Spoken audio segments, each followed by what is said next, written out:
Voilà. Hop, c'est bon. Alors, je veux commencer par remercier Angèle d'avoir dialogué, notamment pour les aspects techniques de la préparation de cette séance et aussi la mise au point de vue. Comme j'ai déjà présenté ce livre, qui est paru à la fin du mois de janvier de cette année, Le cheval en robe de Comment mariée, il y a un problème? faut prendre la plateforme Ah, je vais vous demander à tous de couper vos micros à part Bernadette, s'il vous plaît. Merci.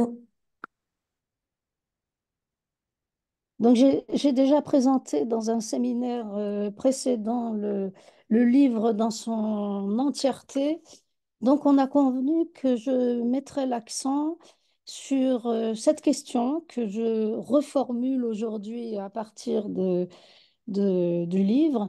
Le cheval de trait aujourd'hui, une identité sociale éclatée. Et en fait, je vais parler du processus de l'éclatement de cette identité sociale du cheval de trait. Alors, ah oui, on a convenu avec Angèle que comme je n'ai pas la main, on n'a pas pu régler ce problème technique, c'est elle qui va avancer dans le PowerPoint. Donc, dia, dia suivante, en espérant que ça marche. Voilà, ce livre est construit sur un double mode chronologique et thématique avec 15 chapitres. Donc je peux énumérer les 15 chapitres, ce qui me permet de présenter le mouvement du récit et le contenu de ce livre. Un premier chapitre, Fondation, un deuxième, l'épopée des Péraguins, puis En route, la foire, commerce de maison, femmes, commis, l'argent, lien et attachement, pouvoir, déclin et mutation, le frère rebelle. Et ensuite, les derniers chapitres avec la conclusion, l'héritier innové, passion partagée et une réflexion sur l'ensemble de la période couverte par la recherche, 1880-1980, le siècle des Péraguins. Alors, j'ai entouré les trois chapitres qui m'intéressent et qui concernent le représentant de la dernière génération, l'héritier, innové, passion partagée, et j'ai construit mon intervention avec ce découpage-là. Dia.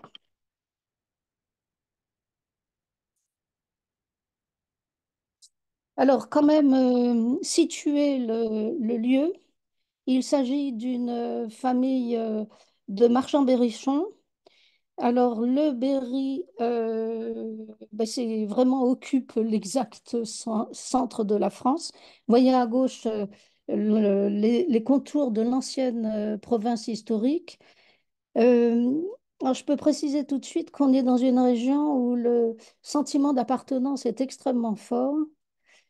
Préciser aussi que l'ancienne province est concerne deux départements, l'Indre principalement à droite et le Cher. Alors, j'ai représenté l'Indre à droite avec une carte qui montre les régions naturelles. J'en profite pour souligner au passage que pour des marchands de chevaux de travail, des chevaux de service, pour reprendre la catégorie marchande, l'idée de diversité, alors ici on dit région naturelle, mais en fait c'est tout le système paysan qui s'adosse à des particularités environnementales. Cette connaissance et ce savoir en jouer de cette connaissance sur la diversité des systèmes paysans et des cultures paysannes, c'est vraiment l'assise même du métier. Alors, j'ai dessiné en haut, quand même, il y a quatre régions, grandes régions naturelles, et notamment qui concerne plus particulièrement l'activité des Péraguins, pour livrer leur identité tout de suite. Il y a deux régions importantes. Celle qui figure en jaune, c'est la Champagne-Berrichonne, qui est une région de grande culture céréalière, de grands domaines, appartenant à des propriétaires bourgeois et industriels.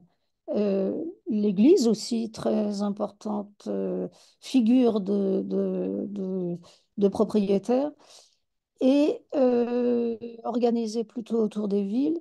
Et puis au nord, donc le fief des Péraguins, on peut dire, c'est le Bois-Chaud-Nord, qui est une région de polyculture élevage.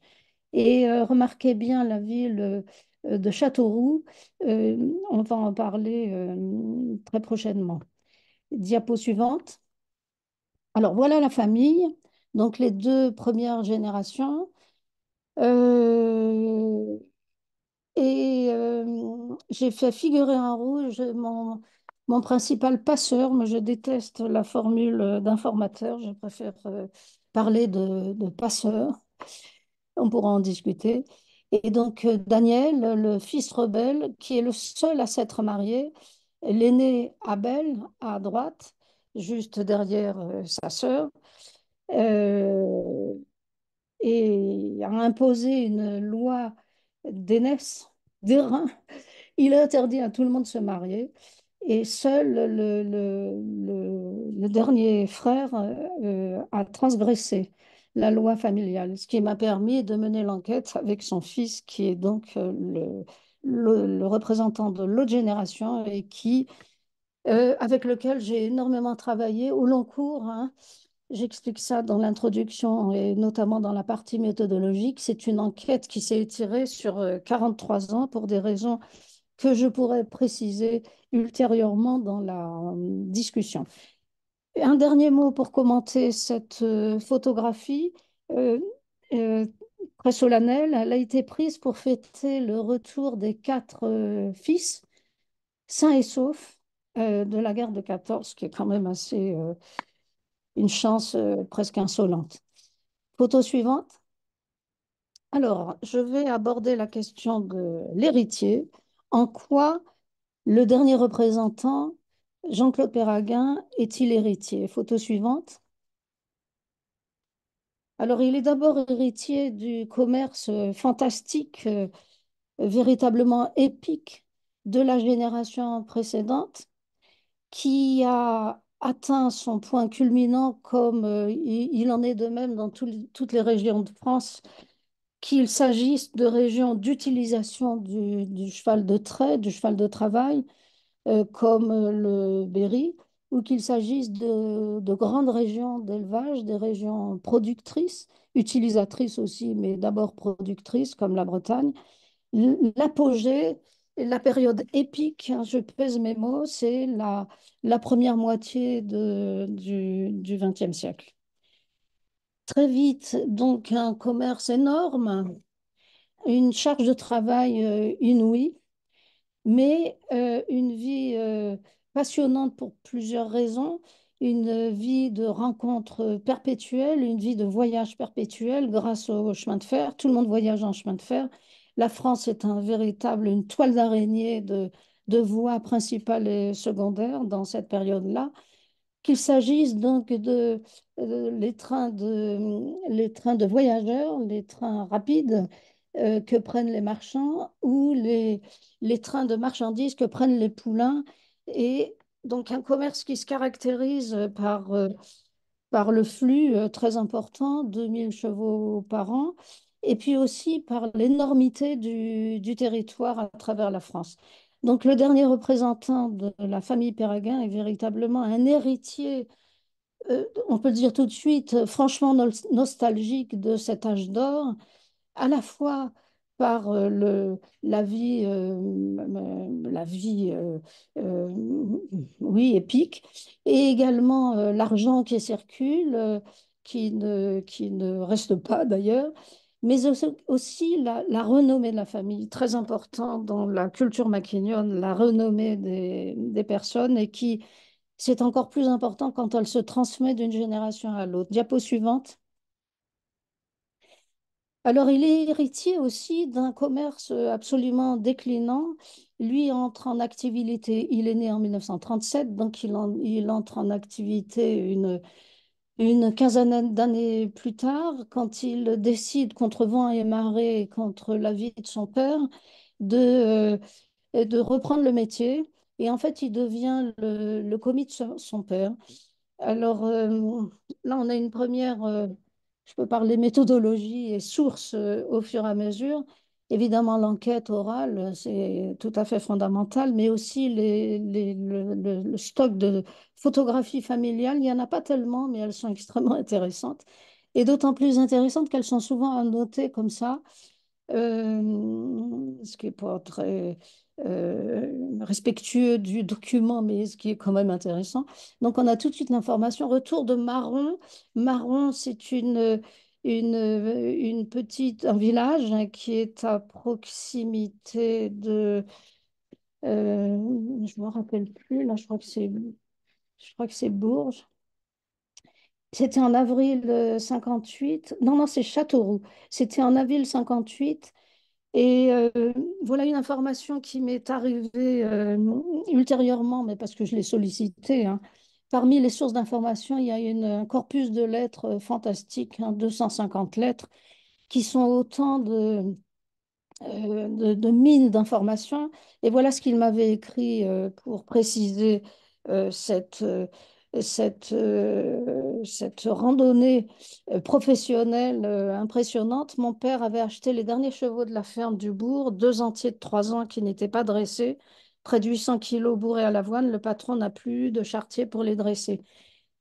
Donc, commerce finissant, des poulains pas dressés, on dit poulains jusqu'à la période où les animaux sont dressés, hein, quel que soit l'âge, et qui sont vendus bon marché. Et c'est vraiment un signe que à Châteauroux, je relis, oui, effectivement, c'est Châteauroux à la carte présentée et commentée précédemment. On est à la frontière avec la Champagne-Berrichonne. Donc, le propre de cette région de, de céréaliculture intensive, c'est de s'être équipé d'une manière précoce en tracteur dès l'entre-deux-guerres. Alors, que dire alors que le plan Marshall a fait son office et que les 30 glorieuses sont déjà de l'agriculture, de la modernisation, de l'industrialisation de l'agriculture? Je glisse tout de suite que certains collègues sociologues ont, on parle plutôt de 30 honteuses, donc avec un argument très solide à la clé. En Champagne-Berrichonne, les chevaux ont déserté les écuries déjà. Donc, commerce finissant. Photo suivante. Alors ça, c'est une autre source extrêmement passionnante. Ce sont les carnets de marchands de chevaux auxquels il est très difficile d'accéder, vous vous en doutez. J'ai eu la chance de pouvoir le faire et je pense qu'il y a matière à écrire. De toute façon, il y a matière à écrire un deuxième livre sur j'ai mené une enquête en parallèle sur l'ensemble de la corporation des marchands de chevaux en Bretagne, mais il y aura un petit livre technique, mais extrêmement intéressant à faire sur euh, la, cet objet qui ne quitte pas la poche des marchands et qui est l'exact reflet de l'activité professionnelle au jour le jour que beaucoup de marchands ont brûlé à la fin de leur vie et qui livrent des informations passionnantes. Alors là, j'étais sur la piste de la fin du commerce. Là, on est 10 ans plus tard, donc euh, en gros, ça s'est complètement arrêté dans les années 80. Jean-Claude Perraguin a continué coûte que coûte. Mais en 67, c'était déjà sur la fin. Et le contenu de ces 2 pages que j'ai sélectionnées et qui se trouvent à un peu de distance dans le carnet l'une de l'autre. Je pense qu'il s'agit du même animal qui fait l'objet du négoce. Donc, acheté ce jour à Monsieur Trottereau, viticulteur à Quincy-sur-Cher. Je ne sais pas si vous connaissez les vins de Quincy. et notamment les blancs. C'est un cru qui est réputé depuis les années 30. Je vous le conseille. Euh, et donc, c'est une région, comme dans tous les vignobles et les zones de maraîchage en France, où on a conservé tard les chevaux. Donc, ce viticulteur qui est sans doute très vieux, et son cheval aussi, parce que le propre de la pratique des viticulteurs, c'est de garder, certains d'entre eux n'ont eu que 2 ou 3 chevaux pour toute leur vie. Donc un cheval pêchard, pêchard c'est un terme de métier, on dit aussi fleur de pêcher, ce sont des chevaux aubers avec des poils blancs et alezans vraiment intimement mélangés, d'où cette belle image de fleur de pêcher sans aucune garantie des vices rédhibitoires ni garantie pour la saisie de la viande, pour la somme, etc. Signature. Alors, ces dernières indications nous mettent sur la piste d'une question très importante, c'est le passage d'un commerce dit d'étard. On gagne de l'argent avec le système d'étard, c'est-à-dire des défauts du cheval plus ou moins graves, pas jusqu'à aller aux vices rédhibitoires qui sont sous le coup de la loi, en fait, on n'arrive jamais à mobiliser la loi, mais en principe, on peut. Les vendeurs qui se font abuser, en particulier ce qu'on appelle la pousse, l'emphysème, hein, qui gêne vraiment l'animal dans ses efforts. Là, les indications sur les vices rédhibitoires, sur la saisie de la viande, on a basculé dans un système commercial des tares vers un système commercial de la viande de boucherie à très très grande échelle et notamment la plateforme en France, c'est Vaugirard, les abattoirs de Vaugirard à Paris. Sur la droite, donc sans doute le même animal qui est vendu à un boucher chevalin de Vierzon. Ça, c'est très intéressant par rapport à l'histoire de la boucherie, mais une histoire finissante. Vierzon, c'est une ville importante, une ville industrielle du sud de la Sologne. Et il y a une relation étroite, évidemment, entre l'importance de la corporation des bouchers, il y en avait à la grande époque 5 ou 6. Et par contre, c'est pas du tout le même commerce que celui qui est en train de se mettre en place avec la commercialisation de pièces nobles de cheval. Là, il s'agit d'un commerce d'animaux qui arrivent au bout de leur vie et qui sont utilisés, dit-on, pour le saucisson. Alors là, pareil, sans aucune garantie pour la saisie au cas où il y aurait de la dégénérescence musculaire. C'est un vocabulaire technique et une tactique commerciale qui est le fait l'entrée dans la phase hypophagique très très importante dans ces années-là. Diapo suivante, donc c'est la fin, hein, on a bien compris. Alors, Jean-Claude Perraguin est aussi dépositaire de la culture paysanne et du savoir-faire en matière de dressage des chevaux. Ça, à droite, c'est une photo que j'ai faite et je suis assez fière de moi, hein. Je ne sais pas ce que vous en pensez, mais il fallait attraper le mouvement. C'était une jument, il y a des choses très intéressantes d'un point de vue de la technique, on pourra y revenir.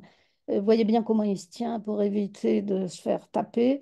Et s'il tient là, il peut tirer la tête vers lui, ce qui est fondamental, autrement le cheval lui échappe. C'est parce qu'il y a un cordage particulier, bon, j'insiste pas.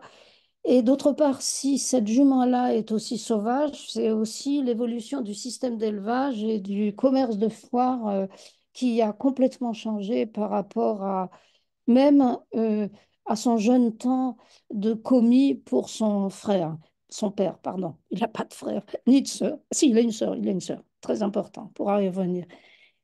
Et voilà, donc toujours ces photos, ces archives familiales avec des informations intéressantes. Moisson à Reuilly en 75, lui, donc il a continué à l'ancienne. Je vais y revenir tout à l'heure avec l'aspect euh, implication dans le monde du folklore. Lieuse McCormick de 1,80 m. Donc tout ça, c'est très intéressant. Photo suivante. Donc c'est la fin de l'extraction animale et voici une source également très très intéressante. Ce sont les affiches. Il y a un musée de l'affiche agricole à Chartres qui est une véritable mine en la matière. Le vocabulaire de ces affiches, à la fois par les slogans, on peut dire, hein, un compagnon toujours prêt, votre tracteur. On pourrait gloser un certain temps là-dessus avec le- l'avenir glorieux dans ce matin ensoleillé. Et un discours beaucoup plus qui impliquerait un commentaire approfondi sur le document de droite, je passe rapidement. Photo suivante, le tracteur est en train de... Ça, c'était les années 50. Donc, en 67, les années 70, c'est vraiment... Alors, deuxième chapitre concernant Jean-Claude Perraguin. euh, et, il joue sur deux tableaux qui me permettent de cadrer le processus d'éclatement de l'identité de Charles de Trait. Il est à la fois, euh, il perpétue des pratiques anciennes, mais il innove. Photo suivante, il est bien obligé parce qu'autrement, il ne peut pas survivre sur tous les plans, et matériel en particulier. Alors, il y a un aspect de son histoire vraiment très, très intéressant. Il a créé, il a créé un territoire, on pourrait dire un néo-élevage, dans des régions où il n'y en avait absolument jamais eu, et qui sont, comme par hasard, évidemment, des régions de conservatisme de l'attraction animale, avec des activités, à la fois parce que l'activité agricole dont il est question justifie le fait de conserver l'animal parce que ce sont des tâches très techniques, très précises, mais à la fois un état d'esprit conservateur. Alors ces deux régions sont la Sologne. Pour la famille Péraguin, c'est une complète innovation. Le territoire des quatre frères ne comprenait pas cette région. Et puis, il y a également tout le système des viticulteurs. J'en ai dit un mot avec le Quincy, mais il y a aussi le Reuilly, et puis qui sont des crus renommés et avec un système de culture et une culture professionnelle bien particulière. Et d'autre part, il y a tout le système viticole de la vallée du Cher, affluent de la Loire, et où se trouvent aussi beaucoup de viticulteurs qui sont également des polyculteurs élevage. Et là, dans ces deux régions, les, euh, les paysans, je pèse mes mots, vraiment les paysans qui ne sont pas des exploitations agricoles, les paysans sont non seulement restés fidèles au cheval, mais aussi avec un attachement aux hongres, aux chevaux castrés. Et donc, vous avez sans doute compris que les marchands de chevaux euh, sont des gens qui manient une parole d'une efficacité redoutable, qui posent des questions dans l'enquête. D'ailleurs, il faut savoir décrypter et mettre à distance, jouer sur la distance. Et ils ont su, Jean-Claude Perraguin a su convaincre ses clients, parce qu'il était à la fois marchand de chevaux et ces gens avaient besoin quand même peu, mais tout de même de renouveler leur cavalerie, il a su les convaincre de lâcher leur hongre bien-aimé pour passer à des juments poulinières, un poulain tous les ans, ce qui est évidemment pas le cas, hein. Euh, Ça apporte un revenu complémentaire. Donc il a bien vécu. Alors, autre aspect, je vais être obligée de boire un coup de temps en temps parce que j'ai une légère allergie au chat et j'ai besoin de me calmer le gosier. Voilà. Donc, il a aussi joué sur une situation géographique et sociologique très particulière par rapport aux haras nationaux. On est donc au centre de la France et on est dans un carrefour de territoires traditionnels de race. Et pour lui, c'était un avantage parce il pouvait jouer sur plusieurs races, le breton d'une part, le percheron d'autre part et l'ardennais d'autre part. Et il a bien vécu, il faut dire, pendant une vingtaine d'années de cet étalonnage, euh, parce qu'en fait, il jouait sur deux plans. Premièrement, le prix des saillies, et deuxièmement, tout ça en camion, bien sûr, hein, est-il besoin de le préciser. Et il faisait des parcours, ces parcours des talonniers étaient vraiment très, très importants, ce qui obérait aussi le bénéfice.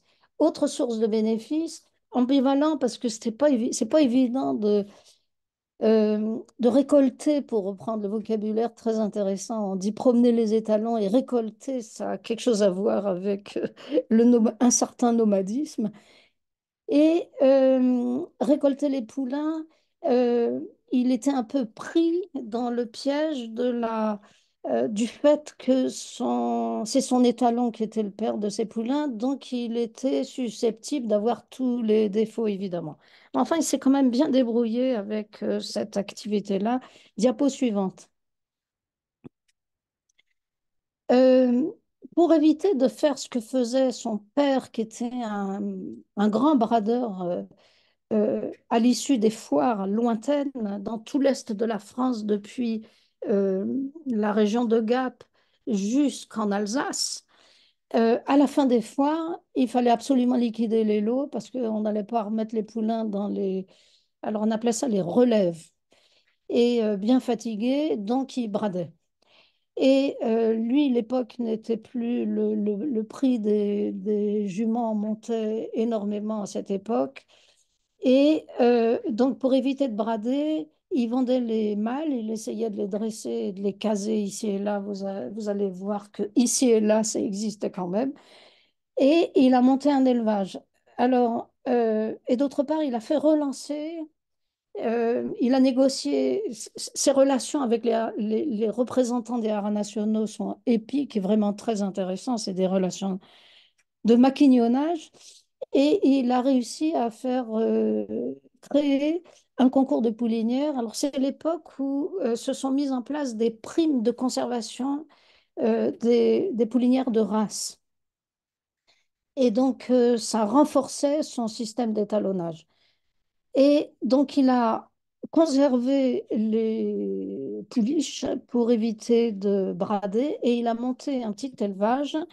Et la photo de droite, là, je ne sais pas si vous connaissez ce film. J'ai réalisé un film en 1991 qui est sous une forme absolument catastrophique d'un point de vue de la qualité. Mais enfin, elle a quand même une forme. On la trouve sur plusieurs sites sur Internet. Donc, c'est comme ça l'éducation. J'ai repris évidemment une formule de Jean-Claude Perraguin, dressage d'un poulain de trait. Diapo suivante.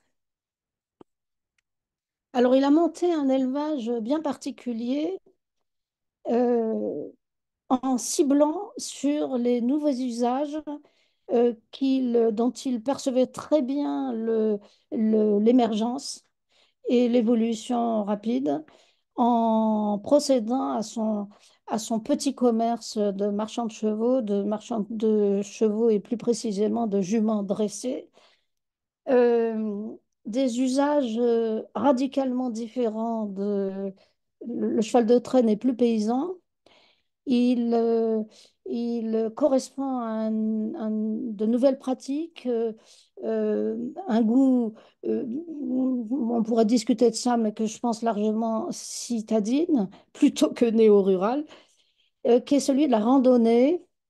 euh, mais également de l'attelage patrimonial. Lui, il a connu et il a participé à, à toutes ces facettes de la randonnée et même l'attelage sportif. Alors à gauche, donc les archives familiales, euh, une randonnée euh, organisé donc en 1982, à la fois attelé et monté. Lui, j'ai coupé la photo pour qu'elle soit assez grande. Il est devant à cheval et c'est un cavalier, hein, très important. La transmission de l'équitation professionnelle Quand on est commis de marchand de chevaux, on marche beaucoup à pied, on est un peu en voiture attelée, mais on monte aussi dans certaines circonstances les chevaux. Et d'autre part, quand il faisait les talonniers, il montait à cheval. Son père a fait l'armée, donc vecteur extrêmement important dans une formation cavalière. Et lui, il en a hérité avec à la fois compétence et fierté. Alors, cette randonnée, c'est intéressant parce que les quatre juments sont les siennes. Donc, des juments, lui, il a toujours travaillé avec une certaine catégorie de chevaux de trait qu'on appelait dans le vocabulaire marchand des ragottes. Alors ça existe hein, dans le dictionnaire, n'importe quel dictionnaire en ligne. C'est un peu passé de mode, mais un être humain, on dit aussi ça des hommes et des femmes, et des chevaux qui sont un gabarit très court et Rabelais, un peu le type de ce qu'on a appelé le centre-montagne dans la race bretonne. Donc sur cette base-là, il a une stratégie. Mais avant de passer à la stratégie avec la photo de droite, je voulais commenter le li- l'alliance qui s'est nouée et qui est figurée ici à travers l'attelage, d'une part la voiture et d'autre part l'attelé. Les juments sont celles de Paraguin, parfaitement dressées, mais la voiture est celle un entrepreneur de transport, François Tessiot, dont le siège était à Bourges à l'époque, qui s'est beaucoup développé depuis à l'international, et qui s'est passionné d'un point de vue patrimonial de- euh, sur l'histoire euh, du mode de déplacement de son entreprise familiale hein, sur plusieurs générations au-dessus. Et, euh, et du coup, il s'est aussi impliqué très fortement ce mouvement de valorisation du cheval de trait par la randonnée d'une part et d'autre part par l'attelage patrimonial.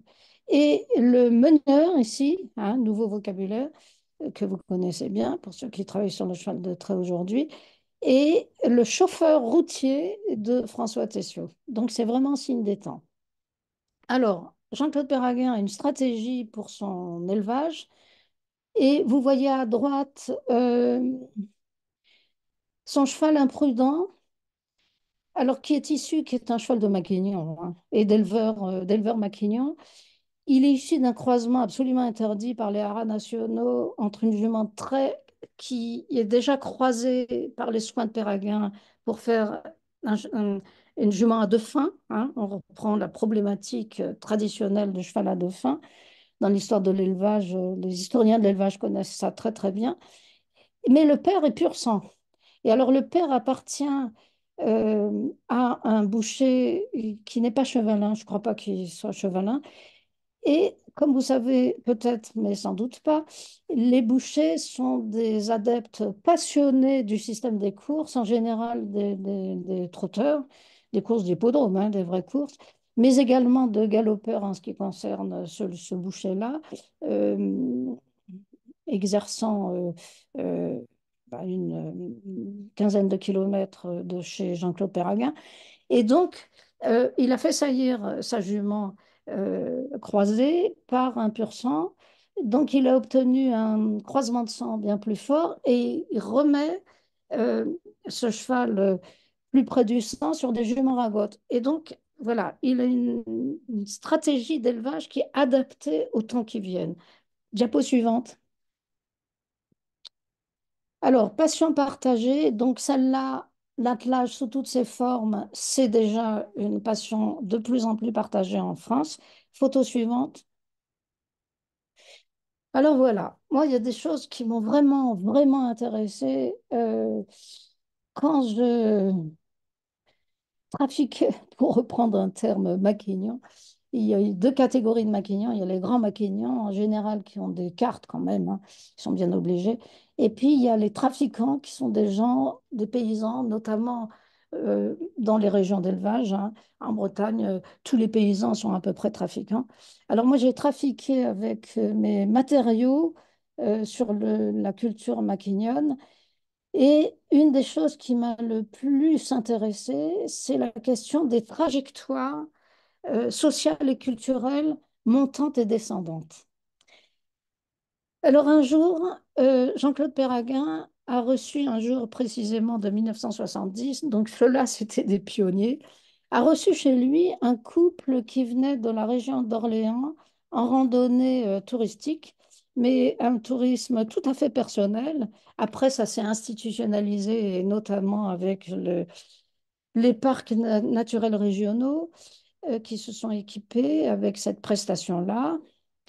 Mais eux, c'était des pionniers, un couple de jeunes gens qui avaient entendu parler de Jean-Claude Perraguin, qui devenait de plus en plus célèbre. On verra ça avec les dernières diapositives. Et ils avaient envie d'apprendre à labourer. Donc là, on est à la fois dans le mouvement néo-rural d'installation agricole, euh, avec des formules complètement inédites d'agriculture alternative à petite échelle en général, dans une très très grande diversité de configurations, et d'autre part ce roulotage touristique. Et pour remercier Jean-Claude Perraguin, ils ont envoyé cette photo d'eux-mêmes en train de se déplacer. Et au verso, il y avait, bon, j'ai pas le temps de vous montrer ça, mais il y avait un texte très très intéressant où le jeune homme, là, une vingtaine d'années, hein, vraiment des très jeunes gens, se disait vieux gitan, comme les vieux gitans, on marche au pas. Diapo suivante. Alors, très intéressant. Euh, En fait, cette même année 1970, Jean-Claude Perraguin a vendu à un très jeune gitan qui venait de se marier une jument, une pouliche de 2 ans, donc pouliche pas dressée. Et le gars était venu, je ne sais pas trop comment, avec sa roulotte tzigane. Et il est reparti avec la pouliche pas dressée entre les brancards et elle a été très très rapidement dressée. Alors ce qui est intéressant, c'est que ce jeune homme appartenait à une famille tzigane de Reuilly, donc la petite ville viticole, en plein territoire viticole, dans laquelle le frère Péraguin, rebelle de la génération au-dessus, était venu s'installer. Et cette famille tzigane, à laquelle appartenait le jeune homme dont je suis en train de vous parler, était, elle, sédentarisée. Mais lui, le fils, peut-être à l'occasion de son mariage tout récent, mais il voulait continuer de faire la route. Mais autant dire que c'était vraiment en train de s'arrêter. Alors, cette scène-là, c'est une photo que j'ai faite et je faisais du terrain, hein. Et en fait, le terrain en question, ça consistait, alors c'était durant l'été 89, ça consistait à ramener depuis la Sologne jusque dans le Bois-Chaumont, donc quelque chose comme une bonne cinquantaine de kilomètres, une roulotte à gauche, là, en ferraille, bleu pâle, d'une lourdeur épouvantable et équipée de 0 frein. Euh, qui l'avait fait équiper de brancards. Et donc, on ramenait la roulotte chez lui et il en profitait avec des juments très, très bien dressés, mais aussi des pouliches.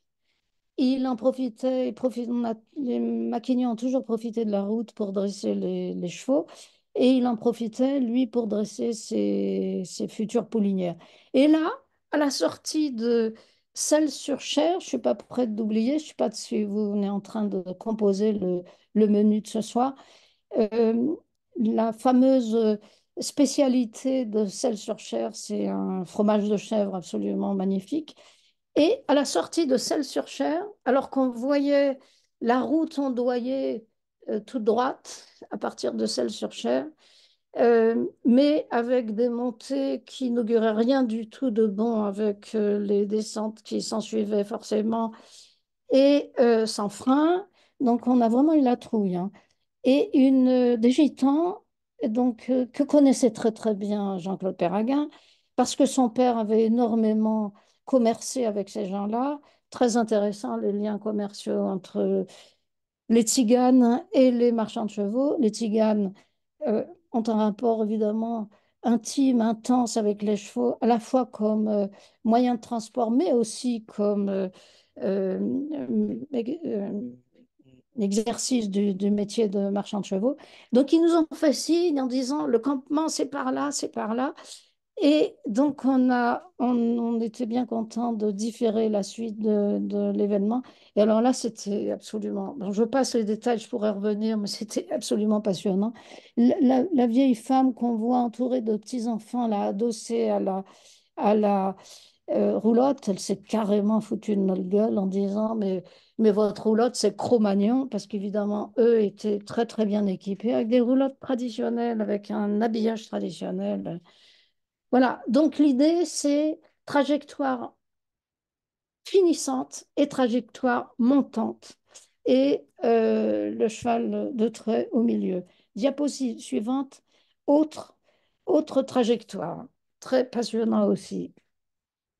Dans une région, la Sologne, donc explorée en long, en large par l'étalonnier Jean-Claude Perraguin, euh, il, la, la modernisation agricole et la loi d'orientation agricole de 61 ont joué un très, très mauvais tour aux paysans qui étaient fermiers de grands domaines dont je parlais tout à l'heure, citadins.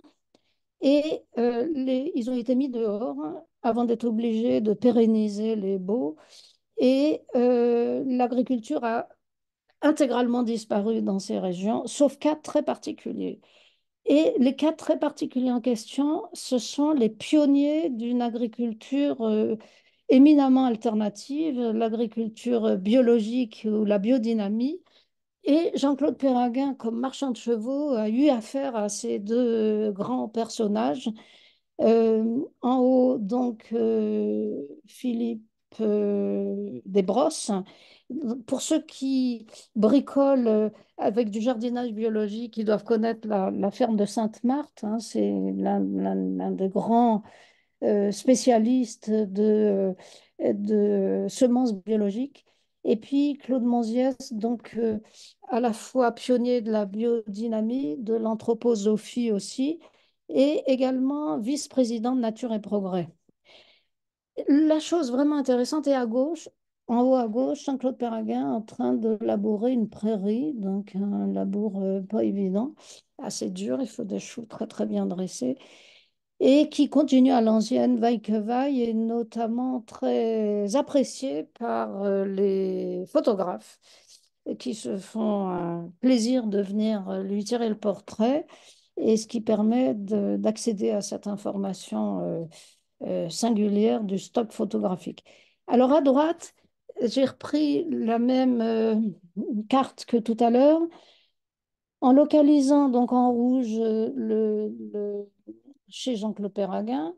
À droite, dans la Sologne des étangs, Philippe Desbrosses, et en dessous, en jaune, Claude Monziès. Donc, ça se tient dans un mouchoir de poche. Et là encore, on a une trajectoire finissante de l'agriculture paysanne traditionnelle, malgré euh, l'apparition et la vitalité non négligeable de l'activité néo-rurale, et puis d'autre part, la montée de ces agricultures alternatives. Diapo suivante. Un investissement très, très important qui, de toute façon, est dans un mouvement culturel qui est très enraciné dans le Berry. Je vous parlais tout à l'heure du sentiment d'appartenance. Ça passe notamment par la célébration des spécificités folkloriques, la musique notamment, mais pas seulement. Jean-Claude Perraguin s'est énormément investi dans ces manifestations. Il en a d'ailleurs tiré un certain bénéfice matériel parce qu'il était payé pour ses prestations, et notamment la Rabouilleuse dont le siège était proche à Issoudun, et qui organisait des grands spectacles paysans de mode de vie à l'ancienne. Et avec ses juments, vous voyez la jument qui suit Nancy, elle, il y a quand même un cordeau. Voilà, diapo suivante. Oui, non, avant de quitter cette diapositive, moi, ça fait un bout de temps que je réfléchis sur la question, en anthropologue, hein, sur la question du folklore. Et là, j'ai été frappée en manipulant tous ces matériaux et toutes ces idées. Euh, En fait, dans une région comme le Berry, où la modernisation de l'agriculture a pris des formes extrêmement rapides et radicales, avec le foyer pur et dur représenté par la Champagne berrichonne, l'activité folklorique a, a permis d'offrir un contrepoids, et notamment dans les familles qui étaient sujettes, je vais conclure là-dessus, soumises et sous le feu des opérations du remembrement agricole, qui a pris des formes extrêmement brutales et en particulier dans la région du Bois chaud. Le folklore a permis d'offrir une espèce de compensation et de réparation sur le terrain de la rupture du lien intergénérationnel, qui a représenté l'un des dégâts majeurs des opérations de remembrement en France. On pourra en parler parce qu'il y a eu une émission euh, sur le cours de l'histoire le matin sur France Culture. Il y a eu une émission très intéressante avec Christophe Bonneuil et Jean-Pierre Martin sur l'histoire du syndicalisme agricole. Je vous recommande vraiment de, de, de lire, hein, d'écouter cette émission en podcast. Photo suivante. Voilà, j'arrive à la fin de mon exposé. Je parlais du remembrement. Un des investissements majeurs, pas du tout rentable sur le plan matériel, mais par contre tout à fait rentable sur le plan de la renommée et sur le plan de l'identité personnelle et euh, d'une socialisation mise à mal par l'évolution de son système de vie en général. Euh, Enfin, j'ai quand même oublié de dire tout à l'heure qu'un des aspects de la relation avec les représentants de l'agriculture biologique, pour faire large, c'était sur deux plans. Premier plan, le commerce à toute petite échelle, mais aussi l'implication dans des stages de formation et notamment à l'attraction animale. Et par ce biais-là, Jean-Claude Perraguin a acquis une véritable notoriété néo-rurale, d'une certaine manière, entre guillemets, et il a accueilli un nombre non négligeable de stagiaires qui venaient se former à l'attraction animale chez lui. Et il a même nourri l'espoir à un certain moment de monter, c'était l'époque, hein, de monter une communauté à la mode néo-rurale. Alors là, on le voit devant le palais de justice d'Issoudun. Il était attaqué par la FNSEA parce qu'il s'était opposé par le biais de l'association dont il a été le cofondateur, qui s'appelait, c'était en 1978, et qui s'appelait... euh, alors là, on a je ne me rappelle plus, l'association de défense contre le remembrement euh, et ses amis, donc basés à Reuilly. Vous voyez à droite un article qui est paru dans Le Monde en 1977 sous la plume avisée de Josiane Savigno, qui était à la fois juriste et journaliste et qui prenait absolument le parti de ces défenseurs des anciennes, enfin de la lutte contre le remembrement, pas défenseurs à tout prix, mais en tout cas la lutte contre les formes administratif brutal du remembrement. Et donc là, il était assigné en justice devant le palais de justice Et les journaux, c'est devenu vraiment une star médiatique parce que les journaux ont énormément relayé son activité militante et publicisé le, le sobriquet que lui avait attribué la FNSEA, c'est-à-dire le cow-boy de Reuilly. Alors, diapo ultime. Donc, je pense que je vous ai donné des clés pour comprendre, et notamment pour les jeunes chercheurs qui travaillent aujourd'hui sur le statut, les fonctions, les usages du cheval de trait aujourd'hui. Je vous ai donné quelques clés sur ce processus d'éclatement de l'identité de l'animal en question, du symbole paysan à plein d'autres choses dont il reste à comprendre les passerelles entre les-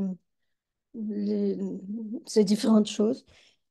Et je reprends cette formule donc, d'une lettre que Jean-Claude Perraguin m'avait adressée en 2021. Le cheval est un passe-partout, un peu comme l'argent liquide, c'était vraiment plus agréable que l'échec. Voilà, j'aime bien l'idée du cheval passe-partout, un peu comme l'argent liquide qui était évidemment pratiqué par les marchands de chevaux. Mais le cheval passe-partout, c'est une dernière idée avant de quitter et de vous laisser la parole. Euh, un des aspects les plus marquants de cette immersion dans les matériaux de cette enquête, c'est la dimension de l'interdépendance sociale qui était le propre du maquignon, en jouant sur des échelles diverses et des systèmes paysans extrêmement divers. Cette notion d'interface et d'interdépendance. Voilà, merci de votre attention.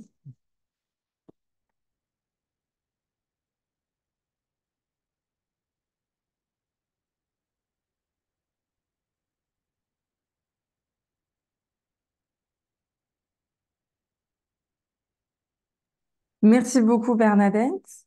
Donc j'ai arrêté le partage d'écran et on peut passer aux questions.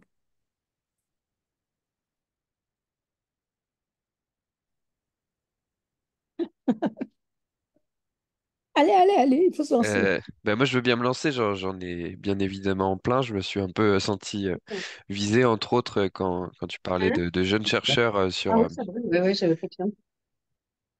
merci Patrice, que tu parlais de jeunes chercheurs qui travaillaient sur les chevaux de trait. Peut-être une première question sur en fait la reconfiguration qui s'est passée dans les rapports sociaux pour cette famille, qui en fait au fil du temps a vu sa place dans les sociétés être modifié. Enfin, à la fin, on voit avec l'opposition par rapport à la FNSEA qu'il est marginalisé, alors que les générations précédentes étaient en fait centrales dans la vie paysanne. Comment est-ce que ça a été vécu, ça, cette marginalisation, euh, par notamment le dernier, si on reste focalisé sur ce qui a été présenté ce matin? Alors, il a très mal vécu. Et ça, c'est un premier point. À la limite de la dépression parfois, hein. Et premièrement. Deuxièmement, il a vécu sur un mode double, c'est-à-dire une vraie difficulté à conserver une image de soi positive. Et d'autre part, un investissement très professionnel en fait, parce que le propre des marchands de chevaux, c'est d'avoir l'œil sur tout et de comprendre tout ce qui se joue dans la société, parce que ce sont des gens qui jouaient sur, encore une fois, sur des échelles géographiques, sociales et culturelles différentes, donc qui avaient un œil un peu dominant et qui avaient une vision d'ensemble de ce qui travaillait euh, les sociétés paysannes et rurales à toutes les échelles, Et donc, il a très bien vu venir ce qui se tramait. Et pour ne pas rester placardisé, marginalisé, comme vous disiez à très juste titre, eh bien, il s'est investi sans lâcher le commerce. Moi, ce qui m'a bien arrangé en tant que chercheur et dans le processus d'écriture, parce que c'est vraiment par cette position de marchand de chevaux, malgré tout, que j'ai compris euh, euh, comment évoluait la société et ce qui se tramait de bien particulier autour du cheval de trait. Je voudrais dire, développer une troisième idée à partir de votre question. Un de ces jours, il faudra quand même arriver à se tutoyer, non? Parce que si on est amené à discuter ensemble, on peut passer au tutoiement, ce serait plus sympa et plus facile aussi pour moi. Euh, Évidemment, vous imaginez bien, alors ça c'est la cuisine de l'écriture, du livre et de la restitution, hein, la fameuse restitution. Hein, le propre de l'anthropologie, d'une certaine sociologie aussi, c'est extrêmement important de manier les mots et les idées de façon à ce qu'elles soient réappropriables par les personnes qui nous ont euh, apporté les informations. Et imaginez bien que au moment où j'achevais l'écriture et où je m'apprêtais à livrer le manuscrit à l'éditeur, j'ai bien pris garde de d'adresser à Jean-Claude Perraguin, mais aussi à sa sœur, que je ne connaissais pas, dont j'ai fait la connaissance tardivement et heureusement, parce que je me voyais mal mettre en circulation un tel récit biographique, familial, sans que la sœur elle, en ait pris connaissance et l'ait validé d'une certaine manière. Donc, je suis allée à Poulaine, donc le lieu familial, et j'ai donné très solennellement un exemplaire rustique du manuscrit à l'un et à l'autre pour recueillir leurs avis. Et en fait, ils ont tous les deux validé. Et la sœur, il y a eu une petite négociation, mais pas obligatoire, et j'ai eu à cœur de répondre à sa demande. Et quant à Jean-Claude Perringuin, il, euh, il a validé, j'allais dire passionnément, quoi. Parce que pour lui, c'était une espèce de réparation. Et il était surpris que moi-même d'ailleurs, je ne savais pas ce que j'allais faire, hein. Quand je suis arrivée à la partie où je lâchais l'aventure de la génération du milieu et que je passais à sa génération à lui, je ne savais pas ce que j'allais faire. Et en fait, euh, parce que j'étais évidemment très frappée quand je menais l'enquête sur le terrain et en action avec lui, comme je l'ai évoqué tout à l'heure, euh, et j'avais énormément le sentiment de la dureté de sa vie, d'une certaine fragilité et de mes responsabilités. Euh, il y a une dimension affective dans l'enquête qui est toujours là, et c'est d'ailleurs c'est un moteur pour moi, hein, la dimension affective, à condition de savoir jouer sur la distance, sur ce plan-là aussi, et bien évaluer où on en est de ce point de vue-là. Ne pas s'en priver, pourquoi? Mais par contre, euh, se prendre et se déprendre. Voilà, ça c'est mon téléphone qui... Est-ce que j'ai bien répondu à ta question? Ouais, ouais, très bien, merci, merci beaucoup. Je laisse peut-être d'autres s'ils ont des questions, j'en aurai encore après.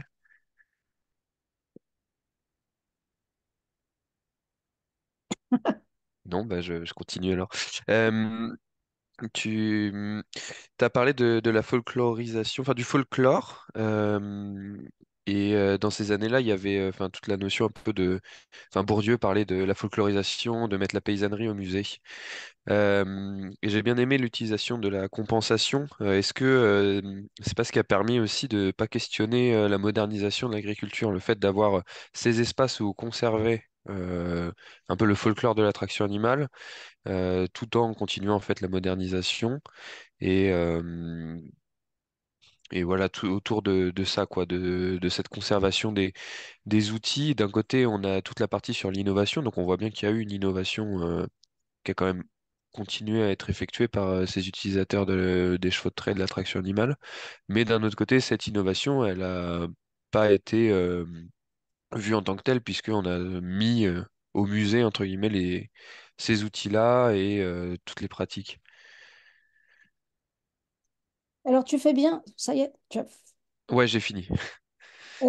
tu fais bien d'introduire la question des musées et des musées d'agriculture notamment. Hein. Je sais Mm, qu'il y a mm. une association extrêmement forte qui fait le lien entre ces différents musées et dans la diversité de leur degré d'importance, de leur, euh, euh, de leur optique.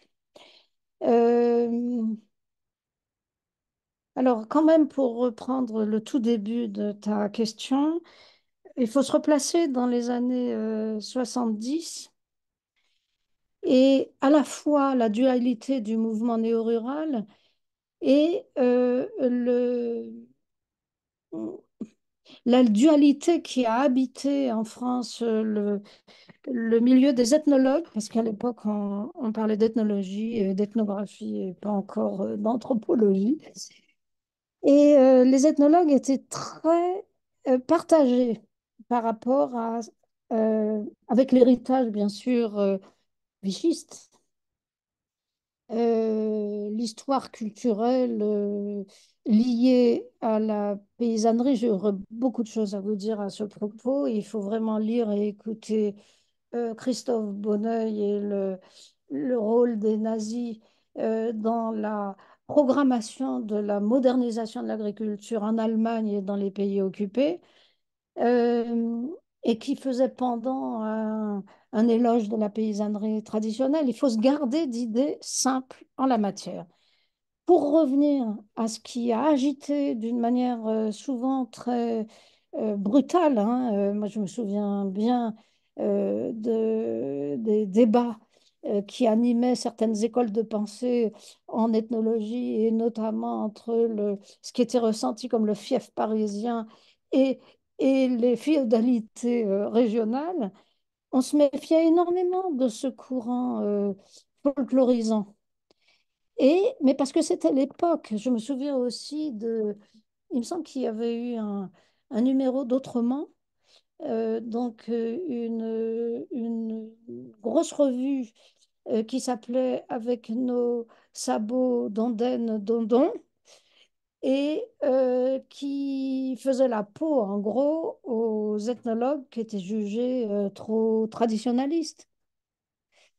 Donc il faut revisiter cette époque et d'autre part, problématiser autrement.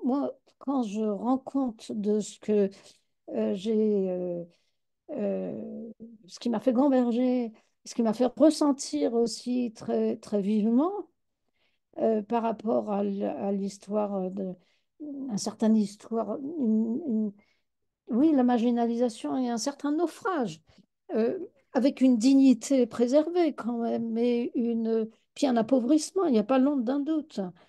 Euh, eh ben, ce qui se jouait autour du folklore, c'était vital, c'était complètement essentiel pour les vieux paysans et tous les vieux paysans qui étaient, on peut dire, maltraités par leurs fils, impliqués à fond dans la modernisation et l'industrialisation de l'agriculture. De plus en plus de sociologues, je pense à Pierre Alfandéry aussi, a travaillé sur ces questions avec ses acolytes. Donc oui, il ne faut pas mépriser la question du folklore. Il faut la problématiser autrement.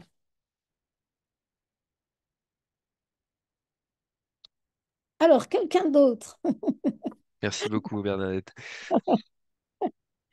à tout à l'heure, hein.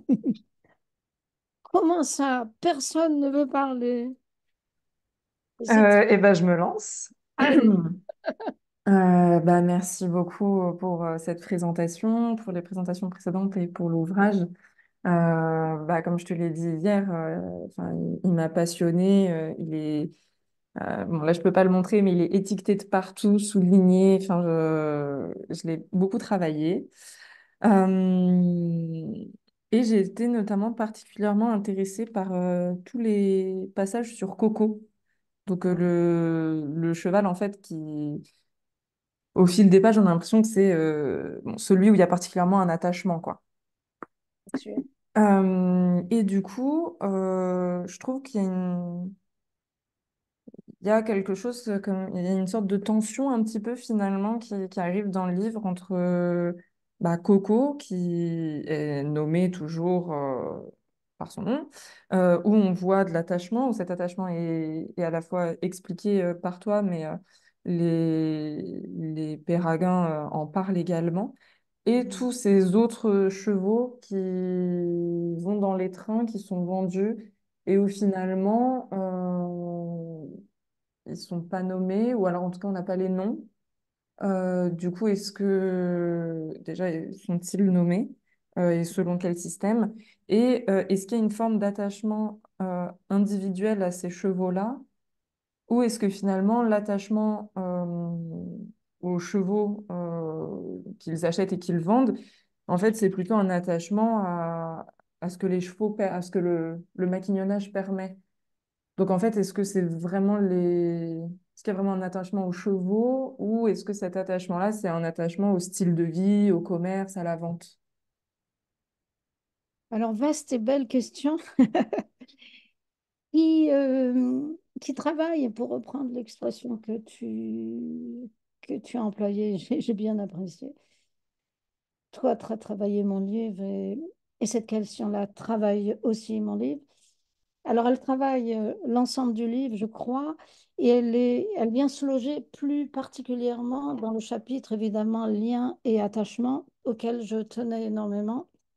Il y a des contrastes très forts d'un chapitre à l'autre, et encore une fois, euh, on parle beaucoup de la complexité dans la recherche, les objets de la recherche, mais alors le monde maquignon, c'est un sommet du genre.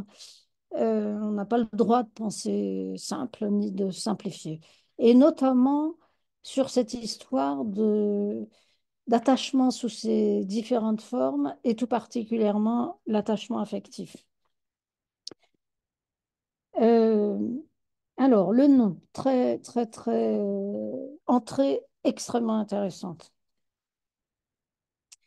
Premièrement, ces chevaux de route, les bidets de route, comme on dit, en reprenant un terme très ancien, euh, bien connu de Jacques Miliez dans ses Chevaux du Royaume.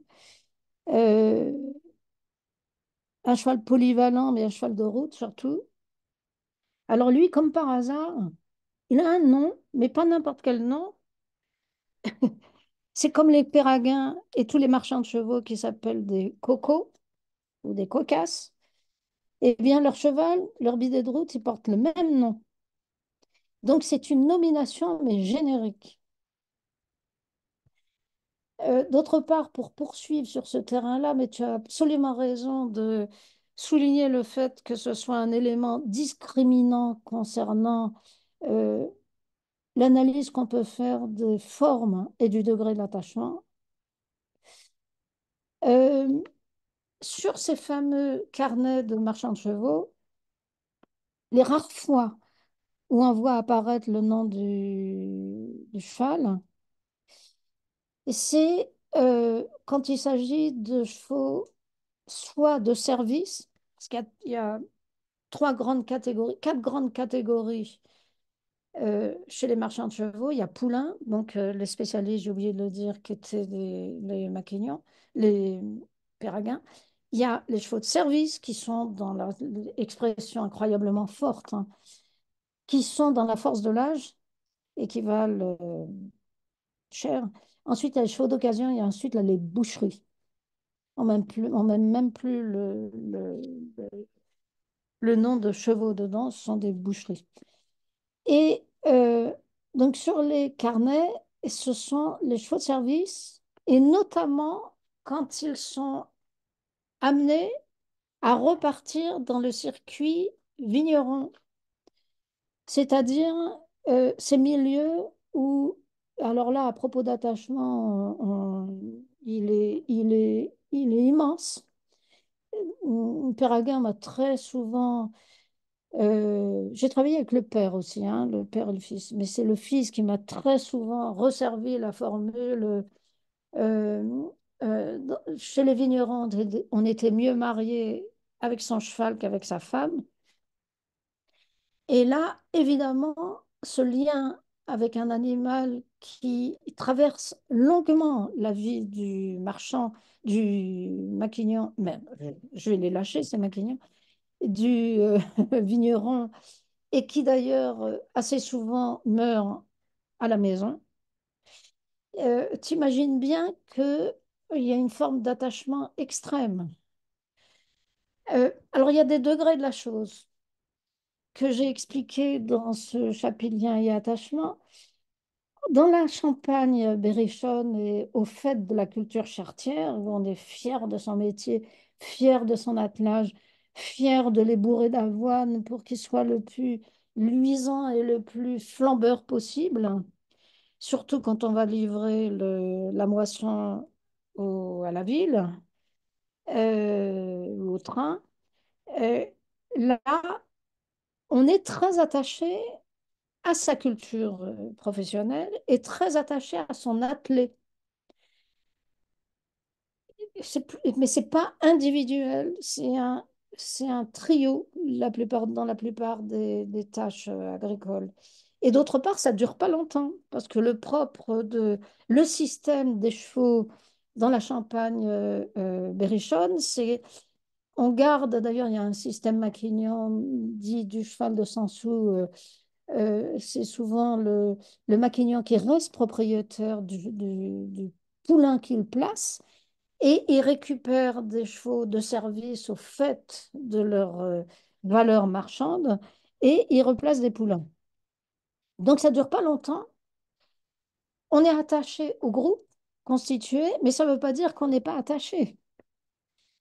En Haute-Savoie, alors là, c'est encore un sommet de l'attachement, mais individuel, des juments poulinières. Et alors là, en Haute-Savoie, où on est tellement fier d'avoir plutôt une jument parce qu'on affiche un statut social et économique par rapport à ceux qui ont un mulet. Et la jument, mais elle fait vraiment partie de la famille. Et que dire de la jument qui est arrivée sur la ligne de démarcation dans la France occupée et qui est lâchée là, qui est vendue là par son ancien propriétaire qui vient du nord de la France et qui est récupéré par un vigneron de la vallée du Cher. Vous imaginez la densité des attachements qu'il peut y avoir par rapport à cette fauvette dont je raconte l'épopée et qui finit entre les mains de Jean-Claude Perringuin. Donc on peut raisonner sans doute en établir des classes, d'un classement, faire une typologie, mais en tout cas, il faut raisonner complexe. Pour finir avec cet attachement singulier au cheval marchandise, parce que c'est une marchandise, on en vit. Et puis quand même revenir vraiment pour finir à Coco global, l'animal qui permet de faire la route, donc tout un pan d'activité du marchand, en dehors et d'une manière complémentaire du chemin de fer. Donc pour les marchands de chevaux, les poulains sont une marchandise. Mais quand on considère le rapport à la marchandise du frère aîné, Abel Péraguin, qui donc lui est à l'achat, quand on compare avec la pratique et les valeurs, on peut dire, de Daniel Péraguin qui est à la vente, c'est pas du tout la même manière de concevoir et de pratiquer les choses.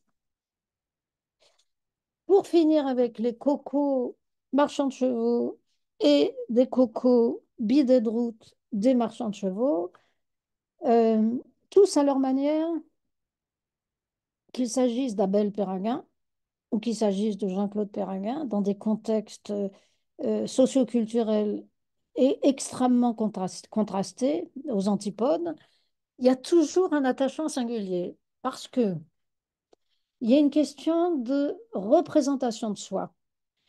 L'animal euh, qui vous permet de circuler vite et magnifiquement sur la route, qui en jette à la fois par sa morphologie, ses allures, euh, son niveau de dressage, ses performances techniques. Les bidets de route sont des trotteurs et d'ailleurs le lien avec les courses, et y compris les hippodromes, est direct et historique.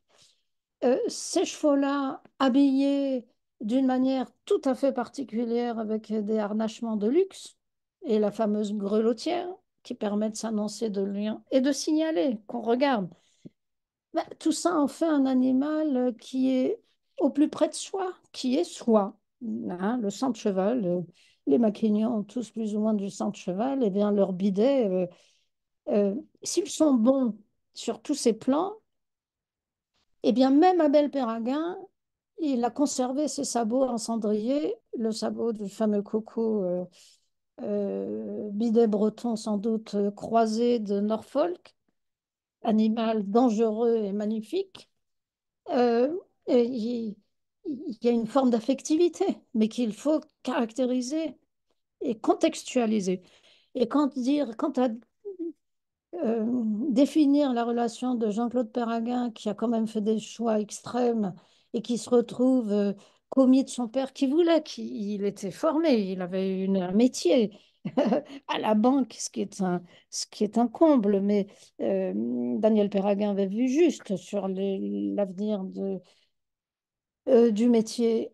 Et donc, les liens affectifs que Jean-Claude Perraguin a tissés avec ce coco-là, qui était aussi un sacré coco, un sacré caractère, dangereux, mais génial, intelligent.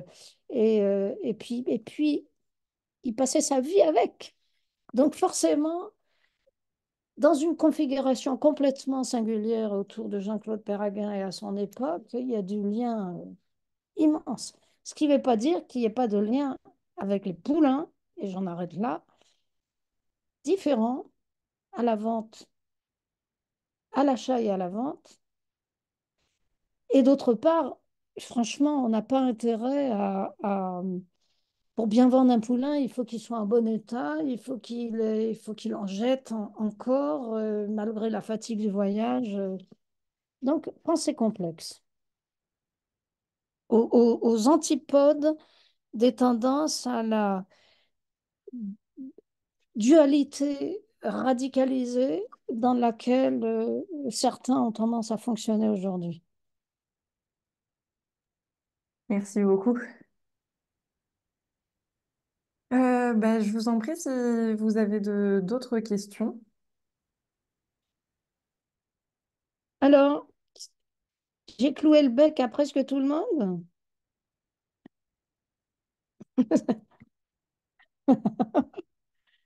Bon, bah, tant pis, hein. Mais allez-y, même des choses incongrues.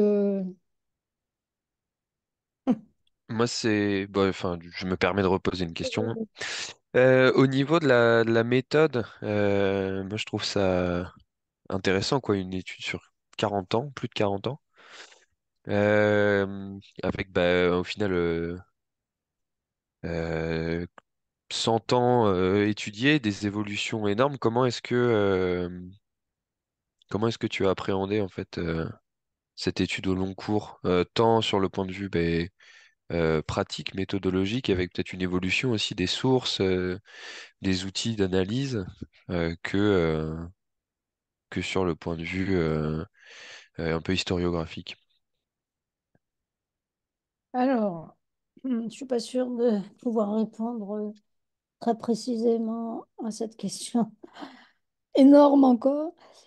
Alors déjà d'un point de vue vraiment pragmatique, j'avais un matériau monstrueux, vous vous en doutez bien, et d'autant que j'avais adopté, vous vous en doutez bien encore, un parti pris d'enquête que je qualifie de résolument extensif. C'est-à-dire, en plus, la particularité de Jean-Claude Perrin, c'est quelqu'un qui a une parole, un tel désir de se faire entendre, de se faire comprendre, et une parole tellement efficace, tellement passionnante, tellement bourrée d'informations. Moi, très vite, j'ai adopté le parti pris, je laisse rouler. Et d'autant que j'étais souvent dans l'action avec lui, comme dans cette histoire de roulotage, où justement, cette fois-ci, je m'étais dit, je me mets en vacances, bon, je mène l'enquête quand même, et j'avais pas mon magnétophone, je l'ai bien regretté, je peux vous dire. Mais en général, tout le temps, j'enregistrais. Alors, c'est bien beau d'enregistrer, mais après, il faut en faire quelque chose.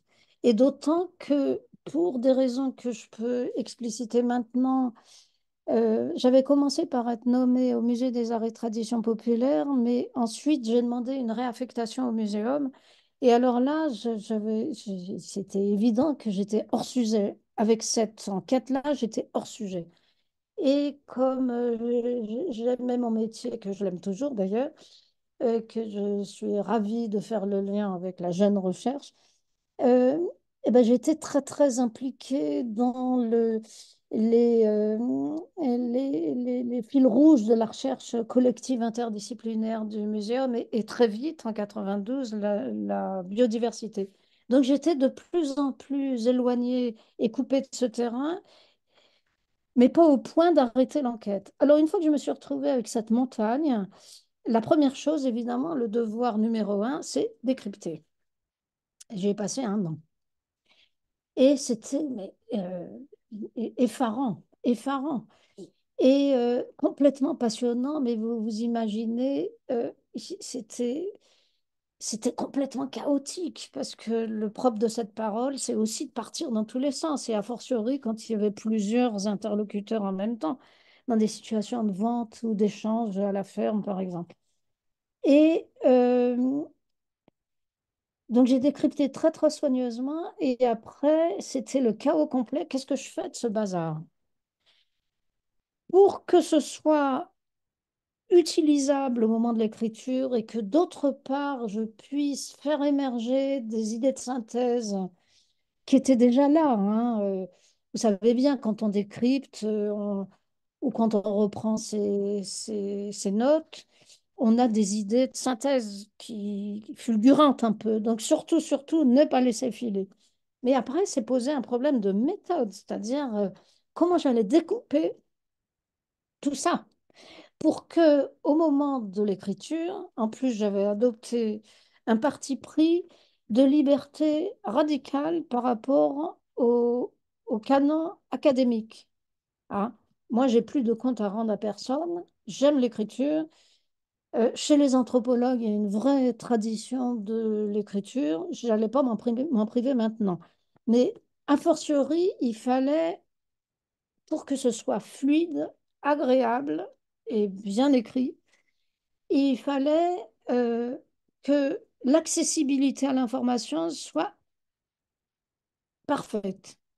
Donc j'ai passé un temps fou, alors je ne sais plus trop, mais peut-être encore une année, à découper tout ça et à le distribuer dans un ensemble hiérarchisé de cases, avec une attention très particulière à l'intitulé de ces cases et au système d'emboîtement. Et je dois dire que j'ai passé un temps fou, hein, c'était un peu désespérant. Euh, Puis ça me tenait énormément à cœur de restituer aux frères et à la sœur qui ne rajeunissait pas. Mais ça a été extrêmement efficace, à la fois pour l'accessibilité et d'autre part pour faire mûrir le récit. Le faire mûrir notamment sous la forme d'un plan avec un parti pris qui, du coup découlait en fait de tout travail préalable et qui jouait à la fois sur un fil chronologique et problématique. Et voilà, que dirais-je d'autre? Ah bah évidemment, bon moi je suis pas jeune, hein, comme vous avez bien compris, et donc j'ai une histoire de chercheur derrière moi. J'ai baigné dans des échanges de lecture sur le monde rural, pas seulement urbain. Moi je suis pas, je suis pas spécialisée. Le végétal, comme vous savez, l'animal, et je m'en trouve très bien de ne pas être spécialisée. Mais bon, j'ai des partenaires intellectuels que je pouvais mobiliser et qui me, et qui me permettaient de contextualiser. Alors ça, c'est extrêmement important, j'en ai pas encore parlé jusqu'à présent. Le jeu sur les échelles de la famille Péraguin, et là j'attrape un des aspects de ta question, euh, replacer cette épopée familiale sur leur siècle, un siècle de changement majeur en ce qui concerne l'agriculture et ses équipements. Et d'une manière générale, le passage du moteur animal au moteur tout court, qu'on soit dans l'agriculture ou ailleurs, euh, passer de l'épopée familiale qui était déjà très passionnante en soi, mais au contexte général, au contexte sociétal, rural, aux différentes échelles, et au contexte général, national et même européen, c'était essentiel, essentiel, pour aussi ne pas me faire happer par la famille Péringin. Hein, le jeu sur la distance.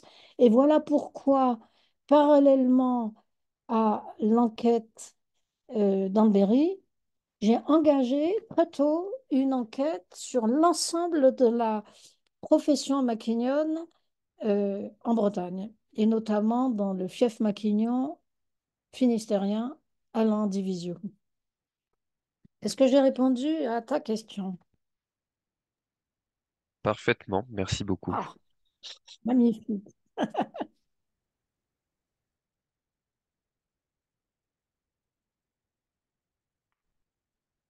Personne ne se lance? Non.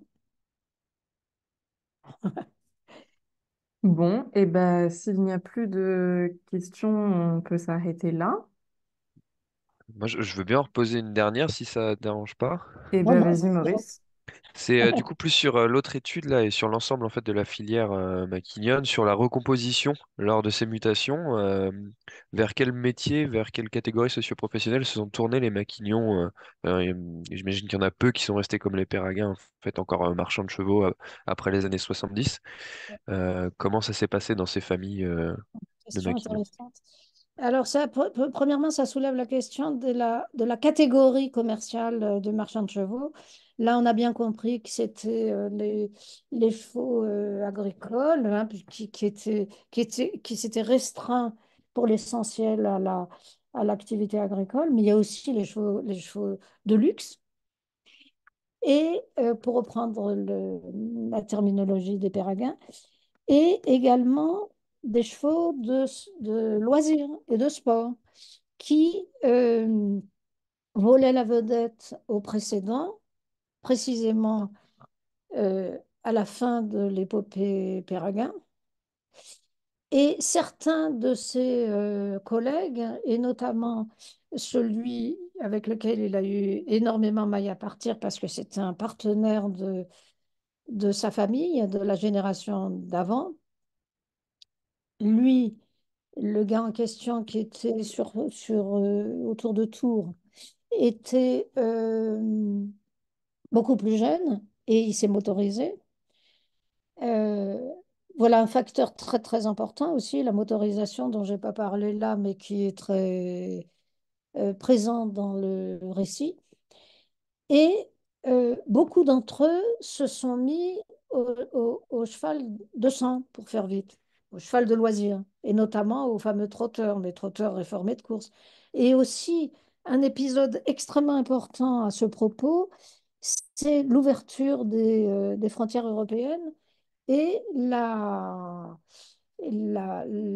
vague des chevaux espagnols, pas la fameuse race andalouse du sud de la France, via les foires basques, et notamment Irati, avec de très très grands marchands de chevaux qui jusque-là pratiquaient beaucoup, jouaient sur la contrebande avec des chevaux qui passaient par la montagne. Et là, en France, il y a eu un épisode, les débuts des clubs hippiques, c'était la période espagnole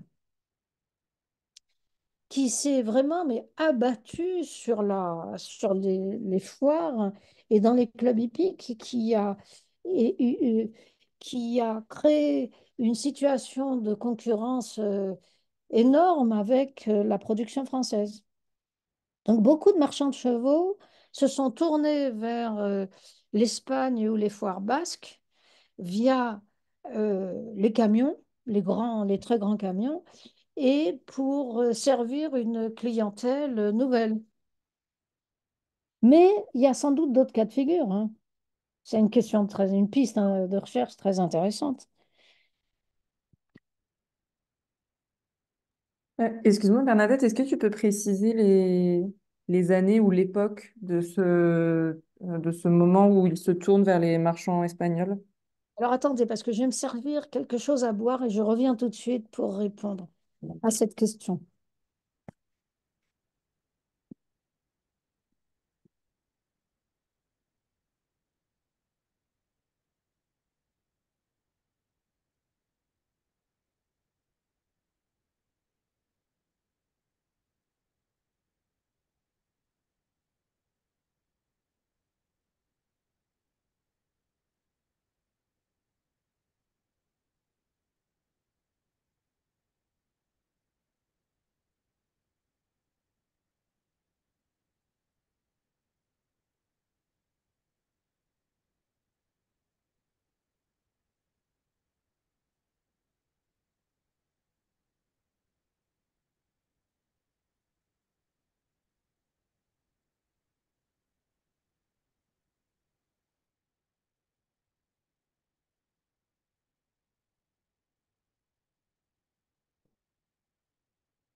Me revoilà, désolée. Alors, j'ai pas la date précise de l'ouverture des frontières de l'Europe, mais c'est facile de trouver. En tout cas, moi, dans l'enquête que j'ai menée entre 80 et 90, à la fois dans le Berry, essentiellement, hein. Après, ça a pris des formes différentes et puis plus espacées. Euh, Dans les années 82-83, ça battait son plein, hein. En Bretagne, la mode des poneys notamment, des poneys potioc.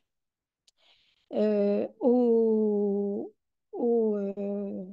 ben là, j'ai un exemple d'un marchand de chevaux qui s'était spécialisé avec un énorme camion sur la foire d'Irati et de Ailette. Parce que j'ai fait du terrain aussi dans ces coins-là, hein, sur le Potioc. J'ai écrit des choses sur les Potioc. Ah, Et ça m'intéresserait sur le Potioc, et notamment Ailette. J'ai des enquêtés qui sont de Ailette. alors, je vais essayer de retrouver ces articles. J'ai écrit deux articles sur le Potioc. Mais comme vous savez, euh, nous, on a connu une, une longue période non informatisée. Et il faut que je farfouille dans mes archives pour retrouver les textes en question. J'ai regardé sur Internet quand même s'ils ne circulent pas d'une manière ou d'une autre. Et quant à la foire de Hélète, avec le fameux Harry Nordoki, le, le, le caïd, hein. On utilise les termes mafieux pour définir les très très grands marchands. Est-ce que, à tout hasard, ce marchand-là, c'est un marchand qui a exercé jusqu'à 90 ans, jusqu'à son décès, qui Oui, était... oui, oui, oui, oui, Oui, oui, c'est c'est lui? Ah un d'accord, ok, gros, ouais, je un vois. gros, gros dans tous les sens du terme.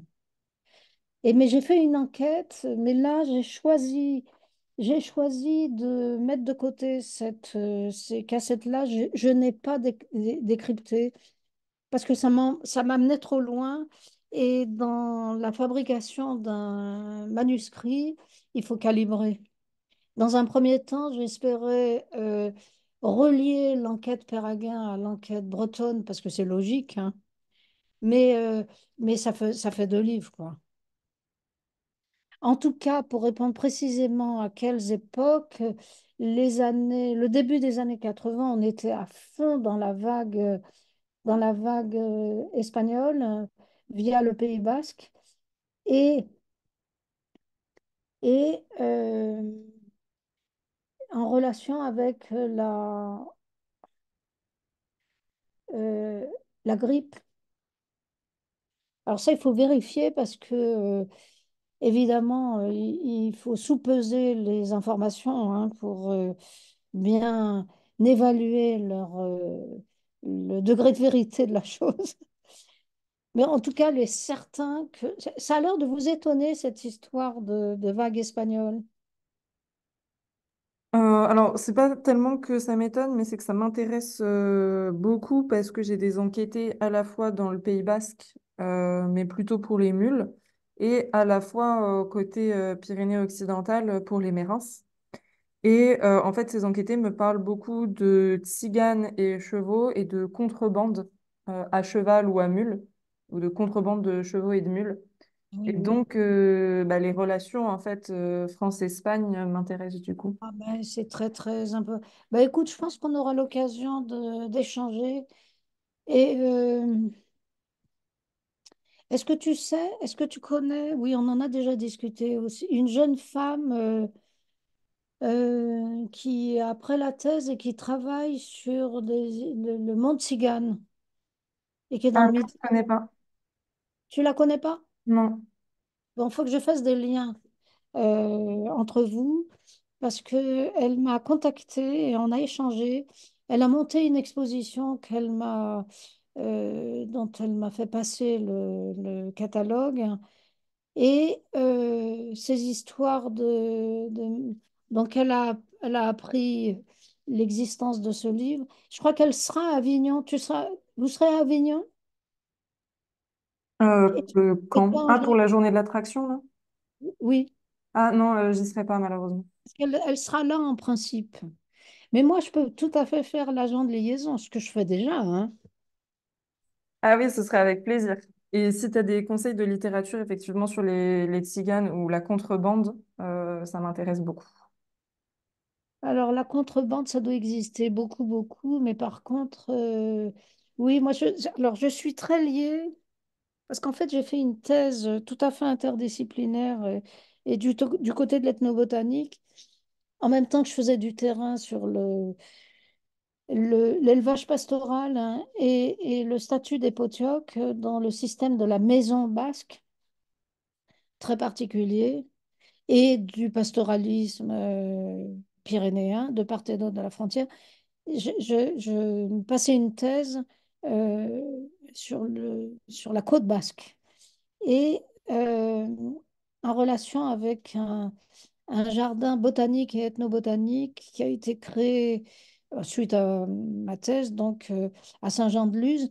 Et je connais très très bien, alors c'est le haut lieu de la basquitude, hein, et une des personnes hyper actives dans cette association qui gère avec la mairie ce jardin botanique de Saint-Jean-de-Luz, donc est basquisante, euh, très très intéressée par l'anthropologie d'ailleurs. Et je pense que par lui, alors il a écrit plein de trucs qui sont très passionnants, c'est plutôt un érudit local, hein. Mais moi j'ai beaucoup d'estime pour les érudits locaux. Il faudra voir ce qu'on fait avec eux et ce qu'on tire de leur littérature et réciproquement. Et je pourrais lui demander. Alors, ce que je vais te demander, parce que là, on parle beaucoup, beaucoup, et puis moi, j'ai plein de trucs dans le futur proche, là, dans des colloques sur l'olympisme et après l'histoire de l'équitation, comme vous savez. Et donc, j'ai un peu la tête au quatre vents. Alors, Angèle, tu vas, s'il te plaît, m'envoyer un mail en récapitulant tout ce que je t'ai promis là. Ça marche. Merci beaucoup. Et donc, on va se dire en personne à Avignon, Maurice. En personne à Avignon, tout à fait. Ça va Mm. être rigolo encore, Avignon. Ça va être, ouais, ça va être intéressant. Mm. Euh, j'ai fait le lien avec un, un ami d'enfance, en fait, le fils d'une très chère collègue qui est partie d'une tumeur au cerveau foudroyante il n'y a pas longtemps. Et son fils a fait agro et cavalier, agro, et il s'est installé en circuit court bio aux portes de Montpellier euh, en maraîchage avec des ânes et des andalous notamment.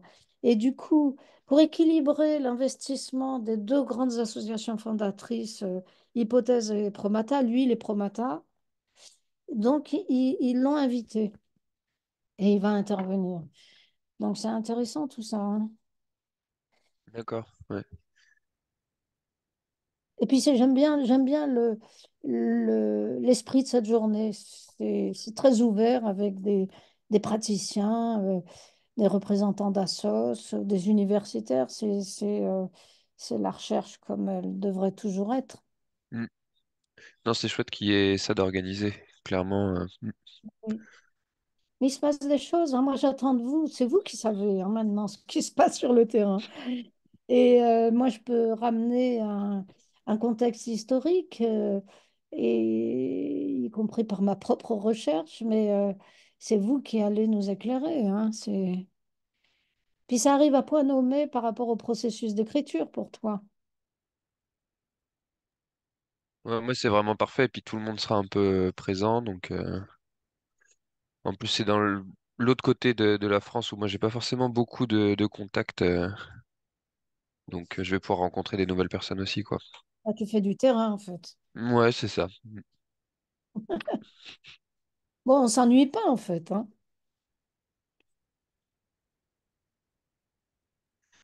Bon, Bon, eh ben, il est midi.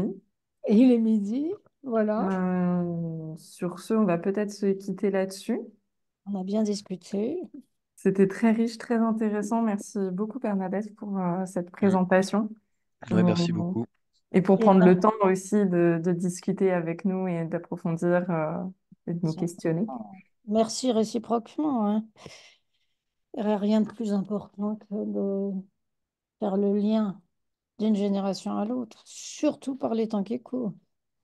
Moi, évidemment, ça me mobilise beaucoup, mais ça me fait très plaisir, hein. Et ben alors, je vous souhaite Et un bon j'apprends week-end de vous. à toutes et à tous. Et on se retrouve début mars début avril pour une conférence avec Éric Baratet, Patrice Régnier et Hélène Roche qui nous parleront de la collection à laquelle ils ont participé sur la désanthropisation des concepts et le point de vue animal. Bon week-end à tous et à bientôt. Et merci beaucoup à vous.